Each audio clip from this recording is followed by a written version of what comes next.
Moody's has downgraded U.S. credit rating from AAA to AA1. It cited ballooning debt and rising interest costs. The last major agency to hold the United States at its highest rating, Moody's, now joins the ranks of S&P and Fitch in signaling concerns over America's fiscal outlook. The downgrade could push Treasury yields higher and weigh on stocks as well. Now, with a debt deficit expected to hit nearly 9% of the GDP by 2035 and debt topping 130% according to Moody's, markets may start pricing in more risk. But Treasury Secretary Scott Bessent is downplaying these concerns. He is downplaying these concerns over the U.S. government's debt and the inflationary impact of tariffs on companies. In fact, in an interview, he slammed the Moody's downgrade and called it, quote-unquote, a lagging indicator of United States fiscal health. He added that the Trump administration is determined to lower federal spending and grow the U.S. economy. In fact, Karoline Leavitt, White House press secretary, also said that the world has confidence in the United States and Trump disagrees with Moody's assessment. Let's listen in to some bites that are coming in from the U.S. administration on Moody's downgrade.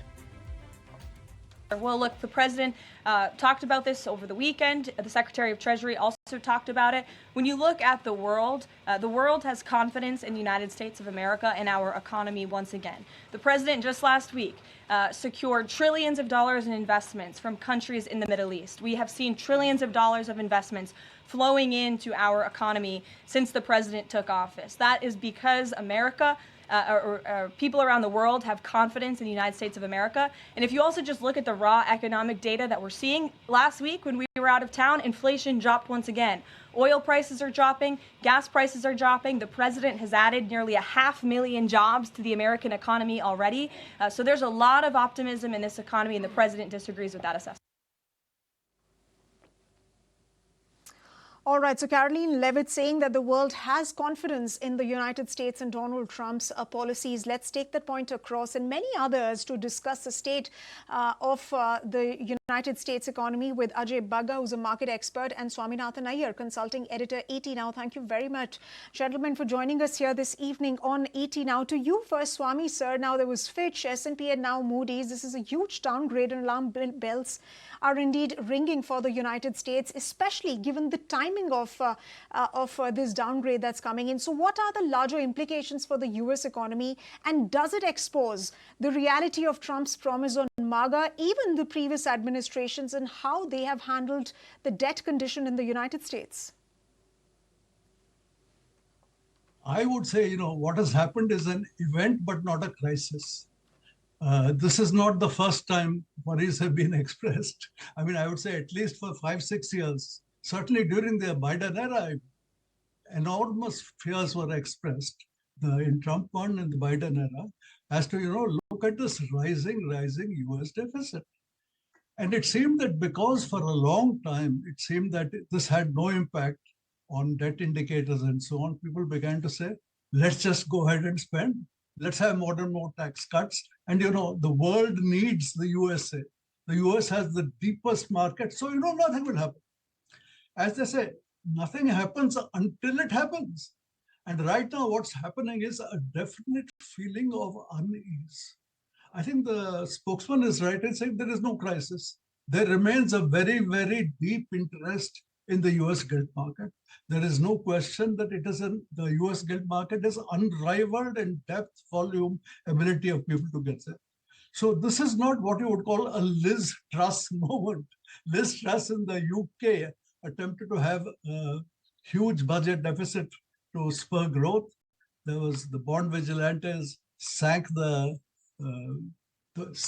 pound, and that was the end of Liz Truss. We are not at anything like a Liz Truss moment. Mr. Trump is very much in the saddle. The government is still perfectly okay. This downgrade does not affect the total credit rating under the Basel rules, which are okay for all of these. So, at the end of it all, a warning shot has been sent by the credit agency saying, look, you keep ignoring this fiscal deficit issue, but it is rising and rising and rising. And even the biggest, strongest economy in the world has to stop and think twice. At some point of time, you better start thinking about it before it gets out of hand. Okay, so this is where we are, a warning shot, but not a crisis.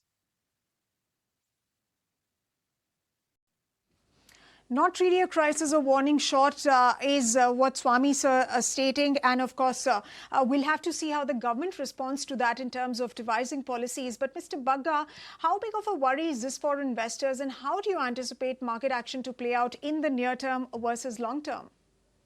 Yeah, Sumita, I would totally agree with what Swami sir said. With his deep experience, he's put it very nicely. The rating agencies lack credibility. The first rating agency downgraded US in 2011. What were the other two agencies doing for the last 15 years, 14 years? So S&P downgraded in 2011. Fitch followed in 2023. 12 years later. So either S&P was wrong or these two were wrong. And then Moody's has taken its own time. Last year, they said we are putting US on a negative watch. And this year, now they have downgraded. So the market does not ascribe much credibility to the rating agencies. That's one. Second, there is a big political fallout that comes in the US. In 2011, Devin Sharma was heading S&P globally. Within a year, he had lost his job.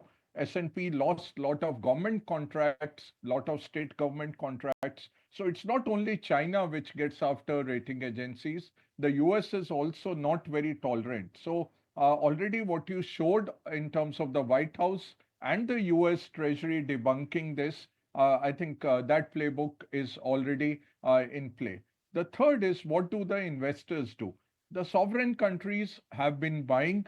The banks are holding US treasuries. The yields went up. The 30-year yield crossed 5%. Now, did that happen because of this trigger of the rating downgrade? I don't think so. It's more the structural issue, because right now, the US budget and the US tax cut agreement that is there in the US House of Representatives. Early this morning in India, late night Sunday for the US, finally the Republicans passed it narrowly with a 17-16 kind of majority, with Trump having to stand in and say, I don't want any grandstanding by Republican lawmakers, just fall in line, do what I'm saying. Now, the non-partisan Office for Congress Budgeting is saying that this will add $5.9 trillion more to the US Treasury, US deficit over the next 10 years. So we have seen with Trump tax cut one of 2017, they said it will lead to a huge growth, and the tax cuts will be made up in terms of revenue. It didn't happen. $1.9 trillion went out of the US Treasury because of Trump tax cuts. One, tax cuts two over next 10 years are going to cost 5.9%, $5.9 trillion more. Uh, Fourth is the US still enjoys the exorbitant privilege of being the reserve currency. No other current country could have run a 6.4% fiscal deficit and enjoyed a AAA rating, or now AA plus or AA1 kind of a rating consistently. To have a fiscal deficit of $1.8 trillion every year, which is about 6.4% of your GDP, I think it's an exorbitant privilege. And I totally agree with Swami sir that it will continue to work till it doesn't work. That's how it happened with the pound sterling. That's how it happened with all the historical reserve currencies.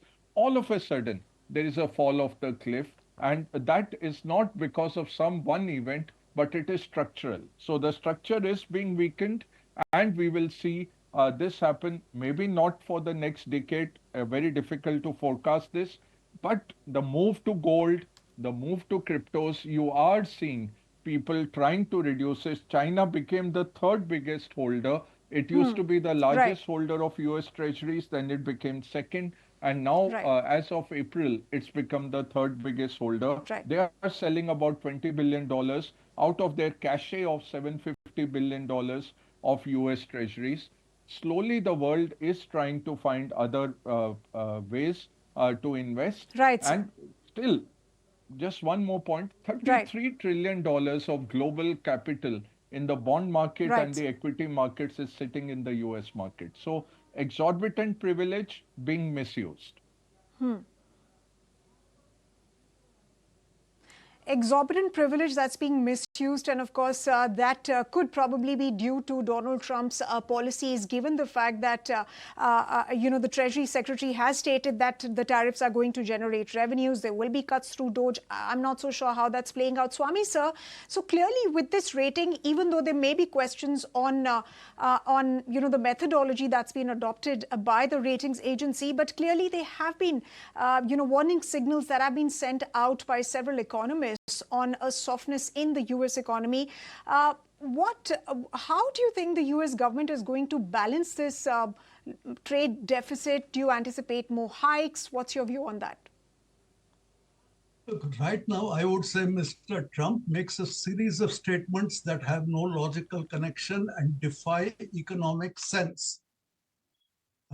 He's become so powerful that some of the biggest guys like Besant just give in to whatever he says.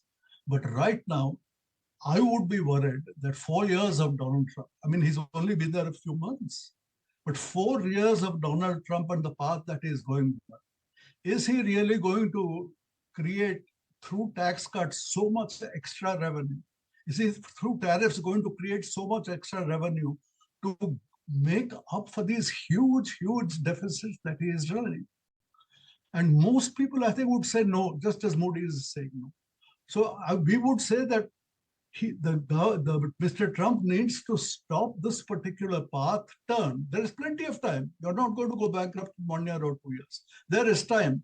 But if you do not turn, you are on a path where, as we just heard, how do you go bust?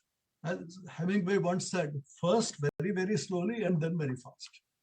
This happened to Liz Truss in England. She thought she was going to revolutionize the country with tax cuts, which would pay for themselves. And the markets said no, and she fell. Mr. Trump is on the same unsustainable path.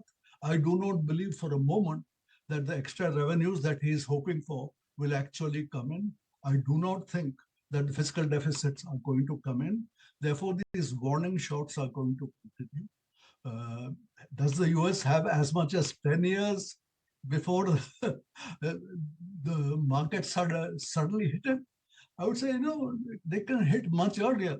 It's worth going back to the period of Bill Clinton, when James Carville said he wanted to be reborn as the bond market, because the bond market was able to absolutely intimidate the president and change his entire agenda on the budget. So something of that sort, I think, can come up in a few years. It may come up even by the end of Trump's era. Let us see. So I said there is plenty of time for the USA to change course. The problem is Mr. Trump is not the man who wants to change a course. So let us see how his 4 years end.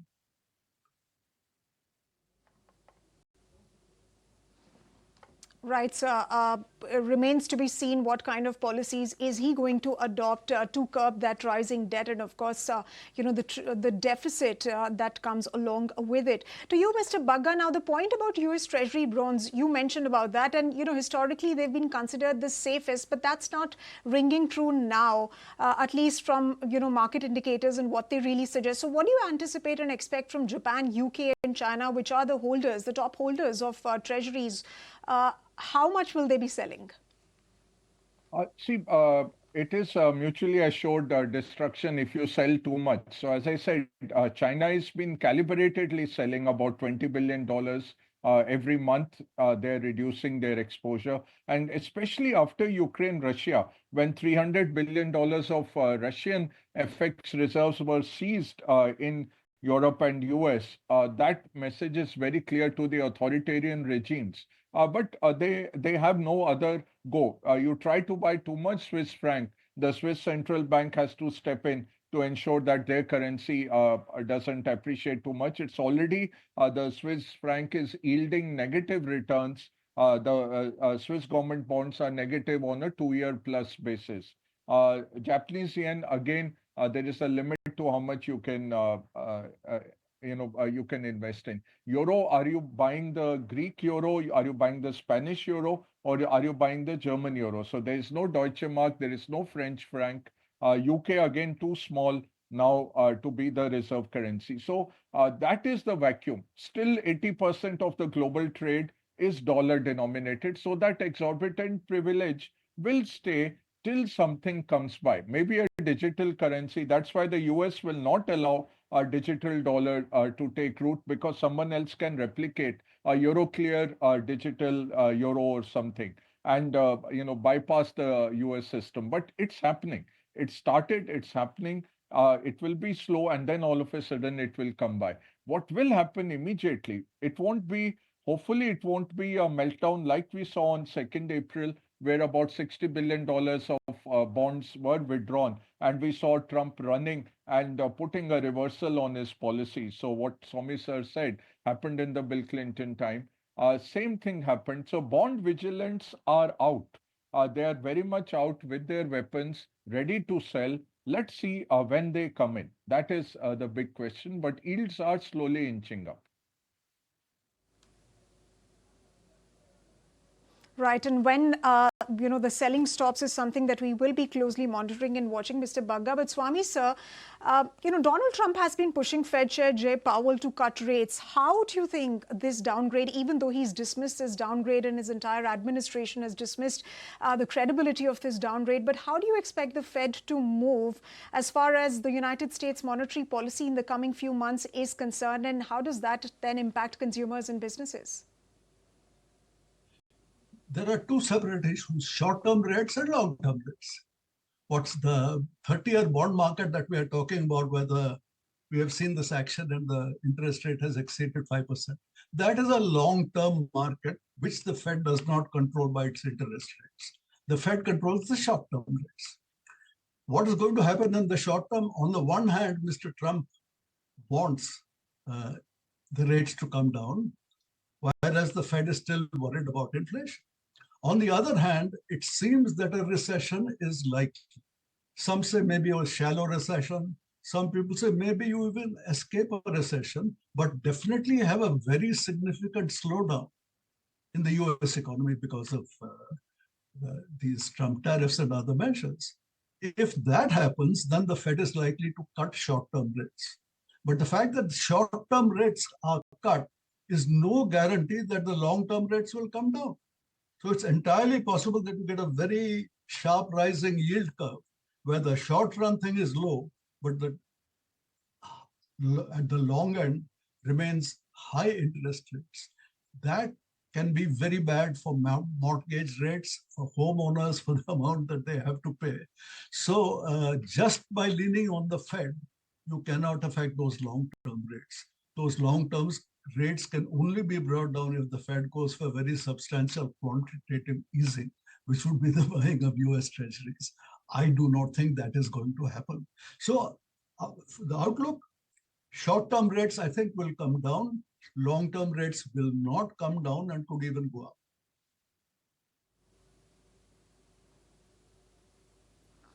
Right. So you have a view on long-term rates and short-term rates. Swami sir, at this point, we have to thank Mr. Bagga. Mr. Bagga, thank you very much for taking the time out and answering some of our questions related to this top story.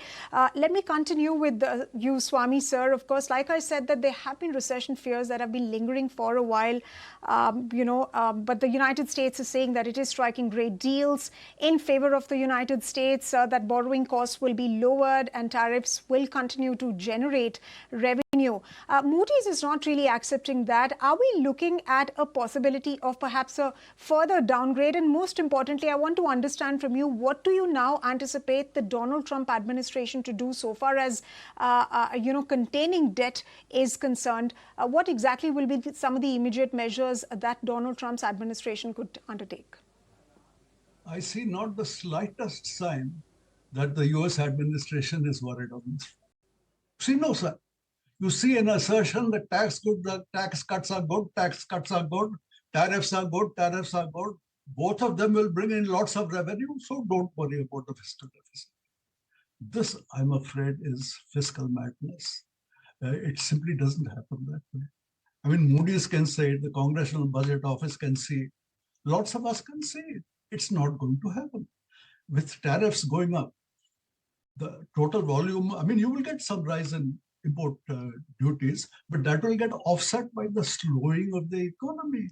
If the whole GDP growth comes down, then total imports also come down. Then the fact that you raise the tax does not mean that you necessarily get a bonanza in tax revenue.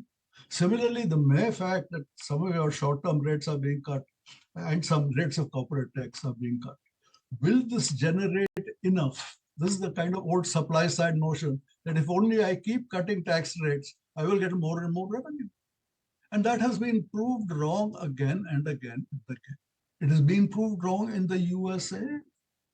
As I said, Trump 1 cut taxes, Trump 2, so Biden 1 cut taxes, Trump 2 is cutting taxes. And you are now saying that, people are saying that, I'm sorry, these have not paid for themselves. All of these cuts have resulted in more and more debt and higher rates of interest on that particular debt, so that the cumulative thing points to a long-term disaster, not an immediate one, but a long-term disaster. So I would say that all the signals are that the Trump administration is determined to ignore this particular issue and pretend that the tax cuts will pay for themselves. They have not done so in Trump 1, they didn't do so in Biden 1, and they will not do so in Trump 2.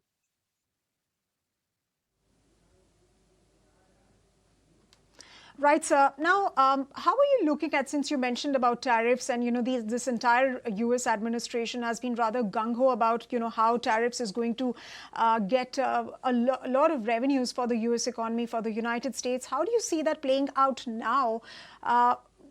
From the time when it began to where it stands now, especially as far as how the United States has been responding to countries with respect to China and the US deal in particular, where the United States has taken a cut of 30%, with respect to that deal, while China has only cut 10%. No, look, as far as the USA itself is concerned, I mean, the US-China spat, they went to 145%, then both sides said, this is just talking, let's come down. But right now, there is no trade deal. There remain very substantial trade barriers for China in some specific areas, which are of enormous interest to China. The high steel, aluminum, auto tariffs, all of these are in place for everybody. So I'll simply say that there is this theory of Trump that if he goes back to President McKinley of 1896, that fellow got so much revenue from import duty that he could finance all government spending. He didn't need to put income tax. And Trump loves the idea that, McKinley said, finance everything with import duties. Why do you want income tax? Trump would love to have income tax abolished altogether. But sorry, the character of government has totally changed. You now have government spending on 1,000 things, from defense to social security to Medicare to Medicaid, to a series of very important overall public issues. This kind of spending cannot be financed by import taxes. He thought it could be. It cannot be. That is the wrong model. So all I can say is that the United States is heading for trouble.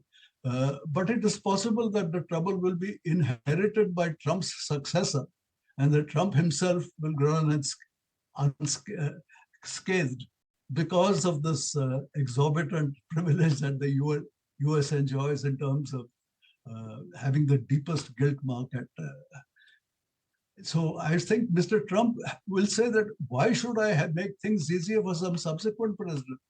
I will go on my theory for his entire 4 years. So I suspect that Trump, for his entire 4 years, will ignore what is happening, even if there are further downgrades, which I would expect given the current path.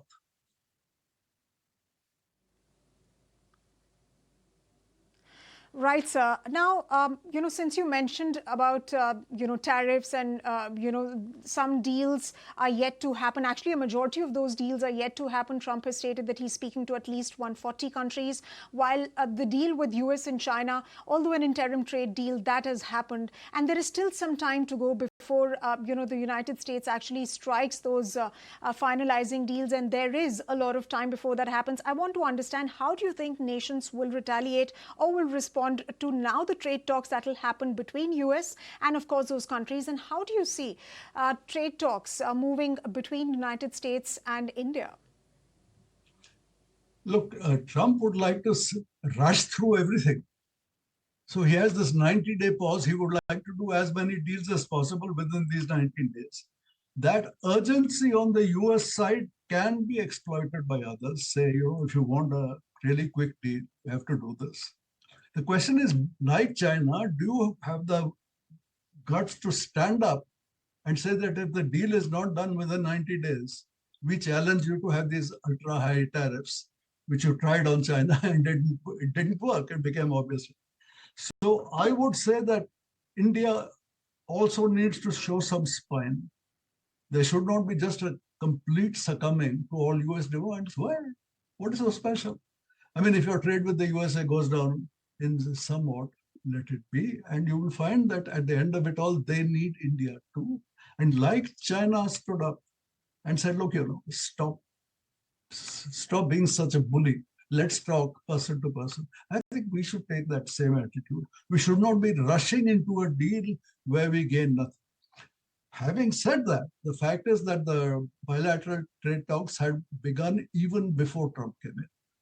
So this is not something that was in response to Trump. It was already in the works and has been taken further.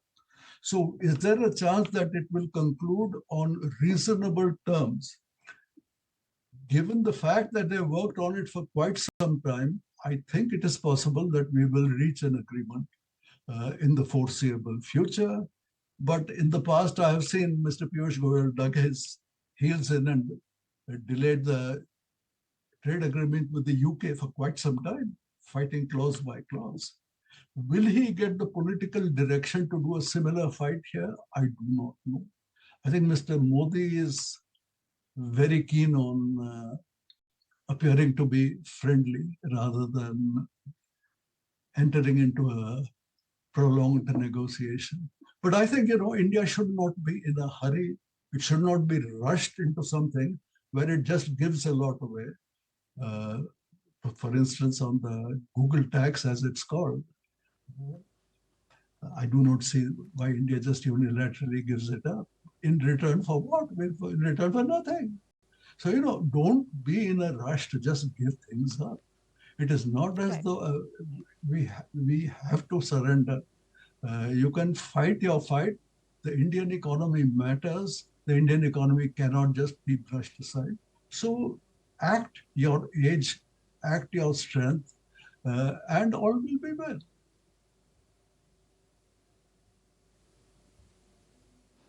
Absolutely, sir. And this is essentially the stance that has been of the Indian administration as well, that we're not rushing into any deal. We are looking at a mutually beneficial bilateral trade agreement, even though Donald Trump might have been stating something completely different. But those claims cannot be ascertained till the time we have the first tranche of the bilateral trade agreement sealed hopefully by fall this year. Well, on that note, Swami sir, as always, it's a pleasure interacting with you and getting your thoughts on this very crucial story that we're tracking here on the channel. Thank you very much once again for joining us.